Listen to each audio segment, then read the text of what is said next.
শামীম ভাই, একদম শেষ পর্যন্ত চলে এসেছি। আমরা মব ভায়োলেন্স নিয়ে কথা বলছি। আপনার দল জাতীয় পার্টি মব ভায়োলেন্সের শিকার হয়েছে নানানভাবে, আপনাদের ঢাকার অফিস থেকে শুরু করে রংপুর পর্যন্ত, এবং প্রকাশ্যে আপনাদের বিভিন্ন অনুষ্ঠানে হামলা ইত্যাদি ইত্যাদি হয়েছে। সব কিছুই করা হয়েছে সেই একই উছিলায়, আপনার কি ফেসিবাদের দোসর ইত্যাদি নামে। আপনাদের রাজনীতি একরকম স্থবির হয়ে আছে বলে মনে হয়। সামনে নির্বাচন আসছে, কিভাবে এই অবস্থা কাটিয়ে উঠবেন? দেখেন, ভলটেয়ার একটা কথা বলেছে, you may not like my view but you have to respect my view. আর অমর্ত্য সেন বলে গেছেন, ডেমোক্রেসি মানে ব্যালট না, ডিসকাশন অ্যান্ড লিসেনিং। যাদের শোনার ক্ষমতা থাকবে না তাদের রাজনীতি করার প্রাথমিক যোগ্যতা নাই। এখন জাতীয় পার্টিকে যেভাবে করে গালি দেওয়া হয়েছে, যেভাবে করে জেলে নেওয়ার চেষ্টা করা হয়েছে, যে করে মিথ্যা মামলাগুলো দেওয়া হয়েছে, অসংখ্য মার্ডার মামলা। জাতীয় পার্টি কোনো লার্জ স্কেল দুর্নীতি করেনি, কোনো গুম হত্যার সাথে জড়িত না, কিন্তু অসংখ্য মার্ডার কেসে দেখা যায় জাতীয় পার্টির নেতাকর্মীদের নাম আছে। ওটাও এক ধরনের মব। এই যে মামলা দেওয়াটাও একটা মব। রাষ্ট্র সেই মবটা করছে, রাষ্ট্র সেই মবটা ঠেকাচ্ছে না। অসংখ্য নেতাকর্মীকে এয়ারপোর্টে আটকে দেওয়া হচ্ছে, এটাও একটা রাষ্ট্রীয় মব। রাষ্ট্রীয় পৃষ্ঠপোষকতা বেআইনি মব অনেক হচ্ছে। অনেকের জামিন হচ্ছে, পরে অ্যাপিলেট ডিভিশনে সেই জামিনগুলো স্টে হয়ে গেছে, অ্যাপিলেট অ্যাটর্নি জেনারেল সেগুলোকে জামিন অপোজ করছে। অনেকগুলোর ক্ষেত্রে সুনির্দিষ্ট অভিযোগ নাই। তো এই যে রাষ্ট্র কিন্তু ডিফারেন্সিয়েট করতে পারছে না কোনটা ন্যায় বিচার আর কোনটা সঠিক বিচার, কোনটা প্রকৃত হত্যাকারী আর কোনটা ভেগ অ্যালিগেশন। এই যে রাষ্ট্র আলাদা করতে পারছে না, ভোটের সময় কি হবে, ভোটের সময় কোনটা মব হবে, কোনটা সুষ্ঠু ভোট হবে, কে এনশিওর করবে? যে পুলিশ সামনে কাউকে মারা হচ্ছে, পুলিশ কিছু করছে না, ওই পুলিশ ভোটের দিন সুষ্ঠু ভোট করবে? এই প্রশাসন, এই মব খুবই ডিফিকাল্ট, খুবই কঠিন। এবং রাষ্ট্র কিন্তু ভোটের জন্য রাষ্ট্রকে তৈরি করছে না। সরকার ভোটের জন্য দেশকে, রাষ্ট্রকে তৈরি করছে না। সেটার জন্য একটা অথরিটি আগে এস্টাবলিশ করতে হয়, এমার্জেন্সি দিতে হয় প্রয়োজনে। আগে এমার্জেন্সি, পরে ভোট। 2008 সালে রতন ভাই এখানে আছেন, একাডেমিকভাবে উনি অনেক, 2008 সালের ভোটটা কিন্তু এমার্জেন্সির মধ্যেই হয়েছে।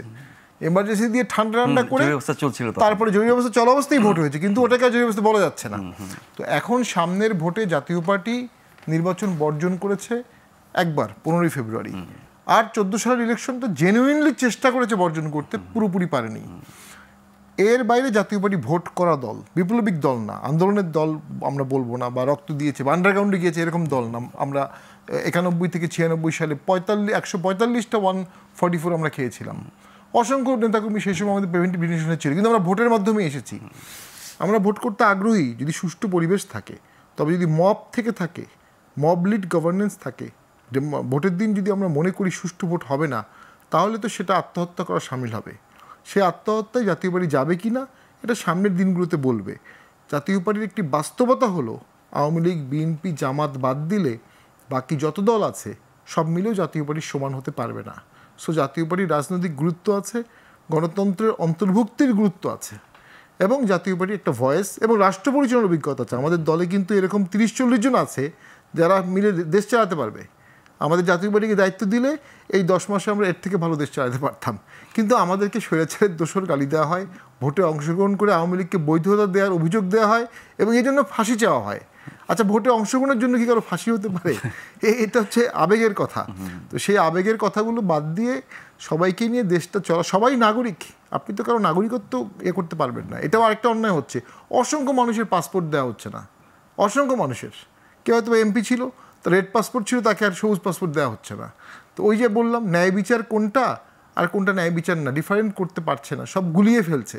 এই যে গুলিয়ে ফেলছে, এখান থেকে রাষ্ট্রযন্ত্রের চিট ধরে যাবে, সরকারের চিট ধরে যাবে, এবং মানুষ একটা পর্যায়ে ক্ষুব্ধ হতে হতে একসময় রাস্তায় নেমে যাবে এবং সম্পূর্ণ কোলেট্রাল পারপাসে নেমে যাবে, এবং সেগুলো সরকার সামাল দিতে গেলে রক্ত ঝরে যেতে পারে।